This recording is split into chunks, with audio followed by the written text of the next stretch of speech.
धर्मवीर चौधरी जी बहुत धन्यवाद, thank you. Dharmveer Chaudhary जी, आप मुझे बताइए कि उत्तर प्रदेश की जनता बहुजन समाज पार्टी और मायावती को वोट क्यों दे, कारण बताइए। ब्रजेश जी, अभी मैं दोनों प्रवक्ताओं को सुन रहा था, बीजेपी और समाजवादी पार्टी। बीजेपी के प्रवक्ता कह रहे थे कि हमने शौचालय बनाए हैं। अरे शौचालय नहीं, आदरणीय बहन कुमारी मायावती जी ने 2 कमरे के निःशुल्क मकान बना करके दिए, जिसमें शौचालय भी था, कमरे भी थे, बालकनी भी थी, और लाखों करोड़ों परिवार उसमें रह रहे हैं। 20 लाख मकान आदरणीय बहन जी के शासन में बने। 80 लाख मकान 2 कमरे के अधबने खड़े हुए थे, जिस पर समाजवादी पार्टी ने रोक लगा दी। और अभी ये जो काका कह रहे थे कि हमने 300 किलोमीटर का एक्सप्रेस वे बनाया, अरे ये आगरा से, नोएडा से आगरा का एक्सप्रेस वे ना बनता तो आप एक्सप्रेस वे बना ही नहीं पाते।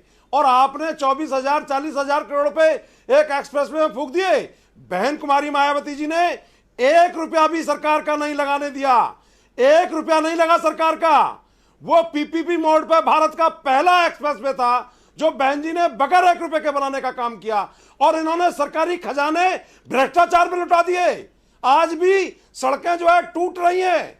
ये समाजवादी पार्टी एक परिवार की पार्टी है। इन्होंने एक परिवार का भरण पोषण करने के लिए उसको सैफई और आगरा के बीच में घुमा करके, आप किस पार्टी से बीएसपी ज्यादा नाराज है, बीजेपी से या फिर समाजवादी पार्टी से?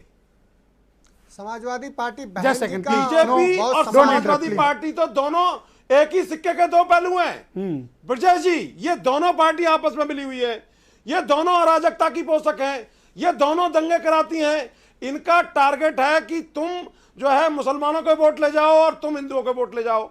लेकिन बहुजन समाज पार्टी एक चट्टान की तरह खड़ी हुई है। और इस प्रदेश में आदरणीय बहन कुमारी मायावती जी के लॉ एंड ऑर्डर को जनता याद कर रही है। यही चट्टान तो हेमंत जी नहीं देख पा रहे हैं ना, प्रॉब्लम ये है। शिक्षक भर्तियां हुई, वो लगातार जनता याद कर रही है ब्रजेश जी। और आज उत्तर प्रदेश में, आप मेरी बात को नोट कर लीजिएगा, बहुजन समाज पार्टी को ये मीडिया, ये पत्रकार सब कमाते हैं, लेकिन 2000 पूरा टाइम देता हूं, सबके बराबर टाइम लेते हो, फिर भी इल्जाम लगाते हो। सरकार बनाई थी, सबके बराबर टाइम देता हूं आपको। जिस प्रकार हमने सोशल इंजीनियरिंग में 2007 से 12 की सरकार बनाई थी, उसी तरीके के रिजल्ट उत्तर प्रदेश में ये ब्राह्मण समाज के लोग, ये जाट समाज के लोग, ये मुस्लिम समाज के लोग, ये सर्व समाज के लोग बहन जी के साथ में खड़े हुए हैं। तो ये बात आप हेमंत जी को समझाओ ना, मुझे क्यों समझा रहे हो? पार्टी को यही चीज तो आपको हेमंत जी को समझानी चाहिए। इनको कुशासन याद आ रहा है।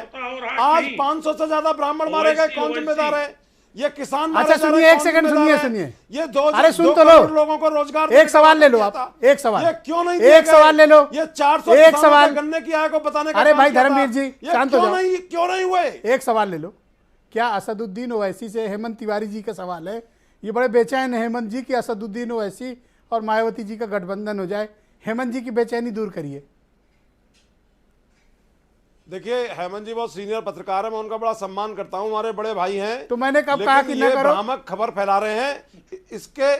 इसके अलावा कोई दम नहीं है इनकी बात में, चूंकि आदरणीय बहन जी बार बार ये स्पष्ट कर चुकी हैं पिछले 1 साल में कि हमारा गठबंधन जो है वो जनता के साथ है, हमारा इन ठगबंधनों की तरह नहीं है। थैंक यू, बहुत शुक्रिया आपका, बहुत बहुत धन्यवाद उमाशंकर पांडे। और ये सब थैंक यू, चोर चोर मौसेबाई इकट्ठे हो गए, बहुत शुक्रिया आपका, धन्यवाद। की फौज बना ली। धन्यवाद, थैंक यू, थैंक यू।